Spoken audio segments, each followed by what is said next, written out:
सम्मानित साथियों, नवजागरण के इस मंच पर आप सभी का हार्दिक स्वागत और अभिनंदन। आज हम इस कार्यक्रम में महर्षि शुकदेव और स्वर्ग की अप्सरा रंभा के बीच हुए संवाद को प्रस्तुत करेंगे। आचार्य परंपरा से प्राप्त यह संवाद अत्यंत रोचक और मनोहारी है, परंतु इस संवाद का श्रवण करने से पूर्व आइए जान लेते हैं कि महर्षि शुकदेव कौन थे। एक बार माता पार्वती के विशेष आग्रह करने पर भगवान शिव उन्हें अमर कथा का श्रवण कराने के लिए जम्मू कश्मीर की अमरनाथ की गुफा में पहुँचे। यह अमर कथा अत्यंत गूढ़ और रहस्यमयी थी। हर कोई इसे श्रवण करने का अधिकारी भी नहीं था, क्योंकि इसका दुरुपयोग कर सकता था। यद्यपि वो गुफा अत्यंत सुनसान थी, भगवान शिव और माता पार्वती के अतिरिक्त वहाँ कोई नहीं था, परंतु एक नन्हा सा शुक शावक उस गुफा में स्थित कोटर में बैठा हुआ उस अमर कथा का श्रवण कर रहा था। भगवान शिव को इसके संबंध में रंच मात्र भी आभास नहीं हुआ। जब कथा परिपूर्ण हुई, भगवान शिव ने देखा कि पार्वती तो सो रही हैं, आखिर ये हुंकार कौन भर रहा था। तो उनकी निगाह एक कोटर पर पड़ी। उस कोटर में बैठा हुआ छोटा सा शुक शावक उस कथा को श्रवण कर रहा था। भगवान शिव को अत्यंत क्रोध आ गया। वे उसे मारने के लिए दौड़ पड़े, परंतु वो नन्हा सा शुक शावक वहाँ से भागते भागते महर्षि वेदव्यास जी के आश्रम में पहुँचा और वहाँ उनकी धर्मपत्नी वटिका के मुख में प्रवेश कर गया। भगवान शिव तो वहाँ से लौट आए, परंतु वह बालक शुक माता वटिका के गर्भ में स्थित हो गया और गर्भ में स्थित रहते हुए उसने वहाँ महर्षि वेदव्यास के श्रीमुख से श्रीमद् भागवत कथा का श्रवण किया, अन्यान्य धर्म ग्रंथों का भी श्रवण किया। नित्य वहाँ संतों का समागम प्राप्त होता था, जिसका भी उसने आनंद लिया। ऐसा करते करते गर्भ में स्थित हुए उसे 12 वर्ष बीत गए। माता वटिका को अत्यंत पीड़ा होने लगी। उसे देखकर साक्षात भगवान कृष्ण वहां पधारे। उन्होंने कहा, हे पुत्र शुक, तुम गर्भ से बाहर निकलो, तुम्हारी माता अत्यंत पीड़ित हो रही हैं। शुक ने कहा, भगवन, मुझे सांसारिक माया का भय अत्यंत पीड़ित कर रहा है। मैं उस भय से गर्भ से बाहर नहीं निकलना चाहता हूं। भगवान कृष्ण ने कहा, हे पुत्र शुक, मैं तुम्हें वचन देता हूं कि तुम्हें सांसारिक माया का भय व्याप्त नहीं होगा।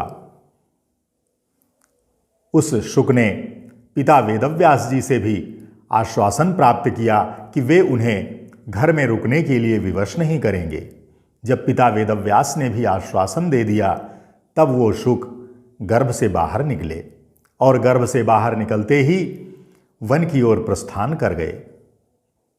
वन को जाते हुए देखकर पुत्र मोह के कारण वात्सल्य रस के वशीभूत हो पिता वेदव्यास पुत्र पुत्र ऐसा कहते हुए उन्हें पुकारने लगे और उनके पीछे पीछे चल दिए, परंतु शुकदेव ने उनके प्रश्न का कोई उत्तर नहीं दिया। तब वहां पर स्थित वनवृक्षों ने उनकी ओर से पिता वेदव्यास को आश्वस्त किया। भगवान शुकदेव वन में जाकर तपस्या में लीन हो गए। तपस्या करते करते कई वर्ष व्यतीत हो गए। एक बार स्वर्ग की अप्सरा रंभा वहां पहुंची। भगवान शुकदेव के रूप और लावण्य को देखकर मुग्ध हो गई और उनसे प्रणय निवेदन करने लगी। उसने कहा, हे नवयुवक, तुम युवावस्था से भरपूर हो, कहाँ इस तपस्या में साधना में लीन हो। आओ हमारे साथ यौवन के सुख का भोग करो। परंतु शुकदेव ने उसके वचनों पर कोई ध्यान नहीं दिया। वे उसी प्रकार तपस्या में लीन रहे। यह देखकर वो रंभा विभिन्न प्रकार से नारी सौंदर्य का बखान करने लगी, उसके रूप और लावण्य का वर्णन करने लगी। उसने विविध प्रकार से नारी के शरीर का वर्णन किया।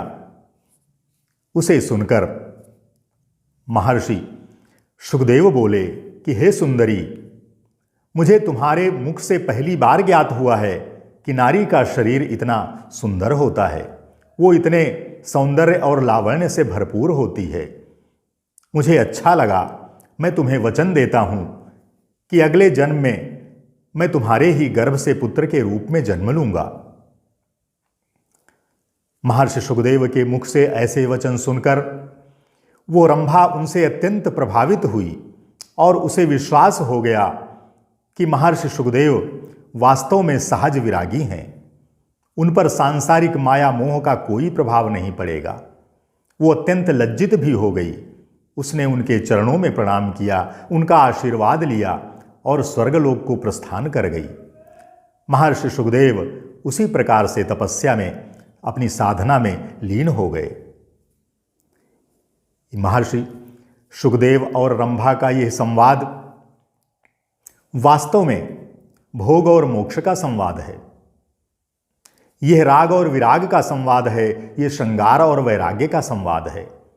यहां पर रंभा भोग की प्रतीक है, महर्षि शुकदेव मोक्ष के प्रतीक हैं। रंभा श्रृंगार का प्रतीक है, महर्षि शुकदेव वैराग्य की साक्षात प्रतिमूर्ति हैं। आइए इस संवाद को हम श्रवण करते हैं। रंभा कहती है महर्षि शुकदेव से कि हे शुकदेव, देखो तो मार्गे मार्गे नूतनम चूतखंडम और खंडे खंडे कोकिलानां विरावा। मार्गे मार्गे नूतनम चूतखंडम और खंडे खंडे कोकिलानां विरावा। और रावे रावे मानिनी मान भंगो और भंगे भंगे मन्मथा पंचबाण। रंभा कहती है हे शुकदेव, देखो तो मार्ग के दोनों ओर मंजरियों से सुवासित आम्र के कितने सुंदर वृक्ष हैं और उन वृक्षों पर कोकिलें मधुर कूजन कर रही हैं। और जब कोकिलें मधुर कूजन करती हैं तो फिर माननी स्त्रियों का मान भंग हो जाता है। और जब माननी स्त्रियों का मान भंग हो जाता है तो फिर 5 बाणों वाला कामदेव उन पर प्रहार कर देता है। और जैसे ही वो कामदेव प्रहार करता है वैसे ही वो पूर्ण रूप से कामदेव के वशीभूत हो जाती हैं। इस पर महर्षि शुकदेव रंभा से कहते हैं कि हे रंभा, मुझे तो मार्ग पर मार्गे मार्गे जायते साधु संगाः और संगे संगे श्रूयते कृष्ण कीर्ति और कीर्तौ कीर्तौ नस्तदाकार वृत्ति और वृत्तौ वृत्तौ सच्चिदानंद भासा। शुकदेव जी कहते हैं कि हे सुंदरी, मुझे तो मार्ग में साधुजनों का संग प्राप्त होता है और जब साधुजनों का संग प्राप्त होता है तो फिर वहाँ मुझे भगवान कृष्ण की कीर्ति सुनाई पड़ती है, भगवान कृष्ण का यशोगान सुनाई पड़ता है। और जब भगवान कृष्ण का यशोगान मेरे कर्ण कुहरों में पड़ता है तो फिर तदाकार वृत्ति ही, फिर तो भगवान कृष्ण में तदाकार वृत्ति हो जाती है। और जब तदाकार वृत्ति होती है तो फिर साक्षात सच्चिदानंद परमात्मा की प्रतीति होती है, उनका भास होता है। महर्षि शुकदेव जी के इन वचनों को सुनकर रंभा कहती है कि हे शुकदेव, गेहे गेहे जंगमा हेमवल्ली वल्याम वल्याम पार्वणम चंद्रबिंबम। गेहे गेहे जंगमा हेमवल्ली वल्याम वल्याम पार्वणम चंद्रबिंबम और बिंबे बिंबे दृश्यते मीन युग्मम और युग्मे युग्मे पंचबाण प्रचार।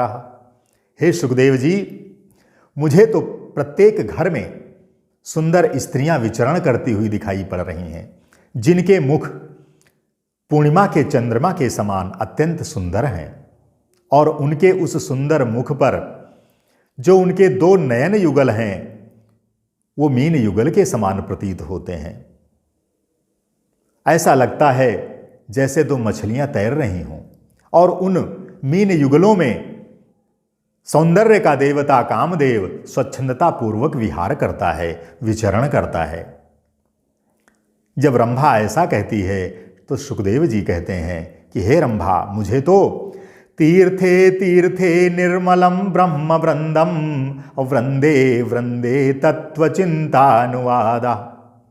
तीर्थे तीर्थे निर्मलम ब्रह्म वृंदम वृंदे वृंदे तत्वचिंतानुवादा। वादे वादे जायते तत्वबोधो बोधे बोधे भासते चंद्रचूड़ा। बोधे बोधे भासते चंद्रचूड़ा। मुझे तो प्रत्येक तीर्थ पर ब्रह्म तेज से तेजस्वी ब्राह्मणों का समुदाय प्राप्त होता है, ब्राह्मणों का सानिध्य प्राप्त होता है। और जब ब्राह्मणों का सानिध्य प्राप्त होता है तो फिर वहाँ तत्व चिंतन होता है, और जब तत्व चिंतन होता है तो फिर तत्व ज्ञान प्राप्त हो जाता है। और उस तत्व ज्ञान में साक्षात सच्चिदानंद परमात्मा शिव की प्रतीति होने लगती है। महर्षि सुखदेव जी के इन वचनों को सुनकर रंभा कहती है कि हे सुखदेव, आपने अभी तक नहीं समझा है कि मनुष्य के जीवन की सार्थकता किसमें है। वास्तव में उसी मनुष्य का जीवन सार्थक है जिसने सांसारिक भोग और विलास का सुख प्राप्त किया है, अन्यथा उसका जीवन व्यर्थ है। अब आप हिंदी में अर्थ का अवगाहन स्वयं कर सकेंगे, ऐसा मुझे विश्वास है।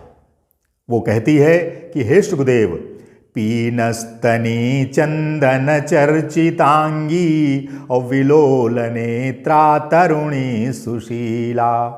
पीनस्तनी चंदन चर्चितांगी और विलोल नेत्रा तरुणी सुशीला।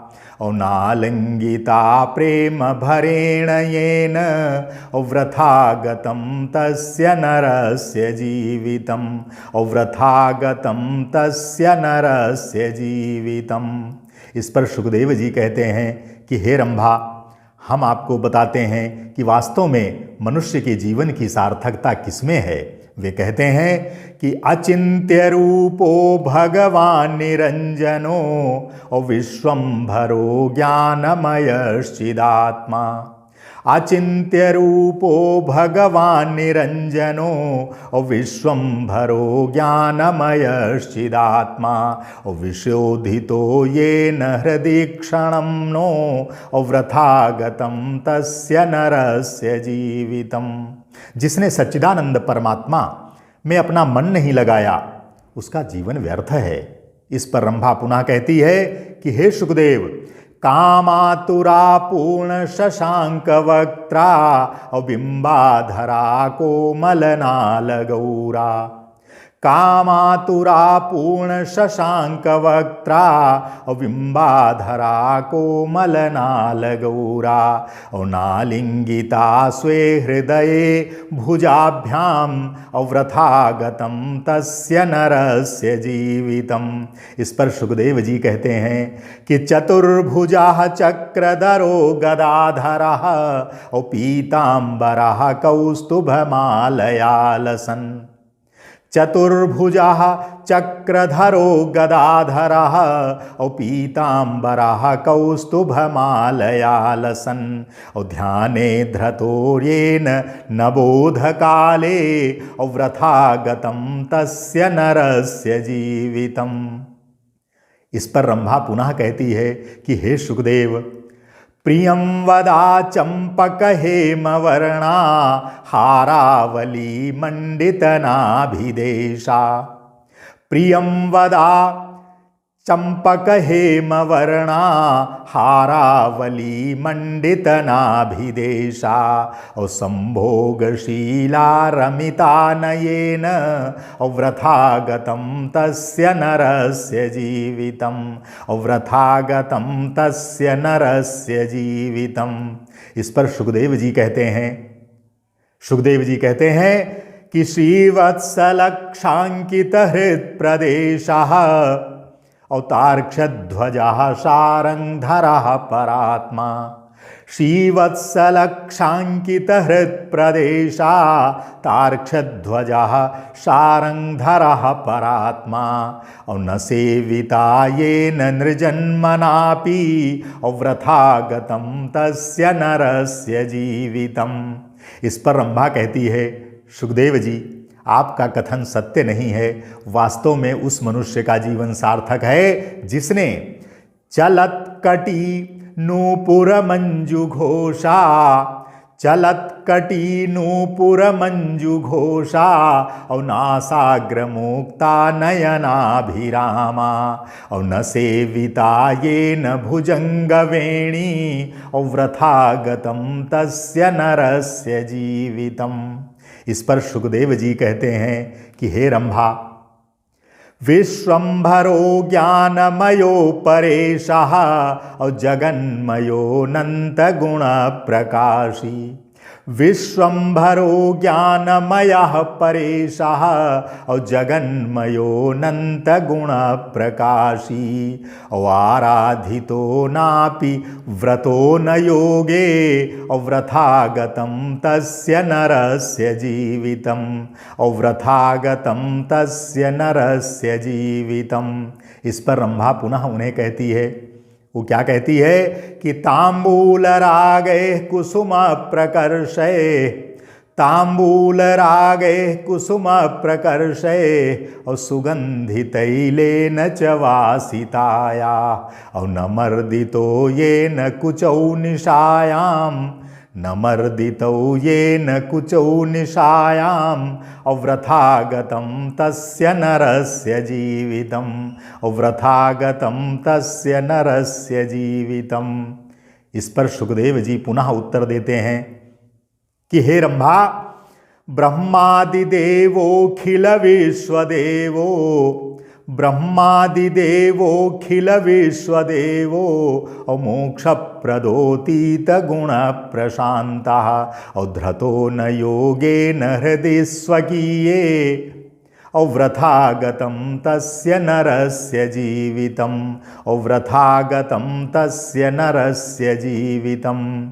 इस पर रंभा कहती है कि हे सुखदेव, कस्तूरिका कुंकुम चंदनैश्च सुचर्चिताया गुरुधूपिकांबरा, कस्तूरिका कुंकुम चंदनैश्च और सुचर्चिताया गुरुधूपिकांबरा उरास्थलेनो लुठिता निशायाम और वृथा गतं तस्य नरस्य जीवितम् और वृथा गतं तस्य नरस्य जीवितम्। तो इस पर सुखदेव जी कहते हैं कि आनंद रूपो निज बोध रूपः और दिव्य स्वरूपो बहुनाम रूपः, आनंद रूपो निज बोध रूपः दिव्य स्वरूपो बहुनाम रूपः तपः समाधौ और मिलितानयेन और वृथा गतं तस्य नरस्य जीवितम् और वृथा गतं तस्य नरस्य जीवितम्। जब सुखदेव जी ऐसा कहते हैं तो वो पुनः कहती है कि कठोर पीनस्तन भार नम्रा और सुमध्यमा चंचल खंजनाक्षी, कठोर पीनस्तन भार नम्रा और सुमध्यमा चंचल खंजनाक्षी हेमंत काले रमिता नयेन और वृथा गतं तस्य नरस्य जीवितम्, हेमंत काले रमिता नयेन और वृथा गतं तस्य नरस्य जीवितम्। रंभा के इन वचनों को सुनकर महर्षि सुखदेव जी कहते हैं कि हे रंभा, तपोमयो ज्ञानमयो विजन्मा और विद्यामयो योगमयः परात्मा, तपोमयो ज्ञानमयो विजन्मा और विद्यामयो योगमयः परात्मा और चित्ते धृतो नो तपसि स्थितेन और वृथा गतं तस्य नरस्य जीवितम् और वृथा गतं तस्य नरस्य जीवितम्। इसे सुनकर रंभा कहती है कि हे सुखदेव, शायद तुमने अब तक जाना ही नहीं कि नारी कैसी होती है। नारी वास्तव में सुलक्षणा मानवती गुणाढ्या, सुलक्षणा मानवती गुणाढ्या और प्रसन्न वक्त्रा मृदुभाषिणी च और नो चुंबिता ये न सुनाभिदेशे, नो चुंबिता ये न सुनाभिदेशे और वृथागतम तस्य नरस्य जीवितम। रंभा के इन वचनों को सुनकर महर्षि शुकदेव कहते हैं कि हे रंभा, वास्तव में नारी कैसी होती है। माया करंडी नरकस्य हंडी और तपो विखंडी सुकृतस्य भंडी। माया करंडी नरकस्य हंडी और तपो विखंडी सुकृतस्य भंडी और नृणाम विखंडी चिरसेविता चेत और वृथागतम तस्य नरस्य जीवितम। शुकदेव जी कहते हैं कि हे रंभा, वास्तव में नारी माया रूपिणी है। वो मनुष्य के पुण्यों का क्षरण करने वाली है, वो तपस्या का नाश करने वाली है। जिस मनुष्य ने चिरकाल तक ऐसी नारी का सेवन किया उसका जीवन व्यर्थ है। इस प्रकार से अपने विभिन्न तर्कों से रंभा जहाँ शुकदेव जी को आकृष्ट करने का प्रयास करती है, उन्हें अपनी ओर लुभाने का प्रयास करती है, वहीं महर्षि शुकदेव अपने तर्कों से उसे सच्चिदानंद परमात्मा की प्रतीति का अनुभव कराना चाहते हैं। इस प्रकार से रंभा और शुकदेव का ये संवाद बहुत लंबा चलता है। आज हम अभी यहीं पर अपनी वाणी को विराम देते हैं। शेष हम अगले वीडियो में प्रस्तुत करेंगे। बहुत बहुत धन्यवाद।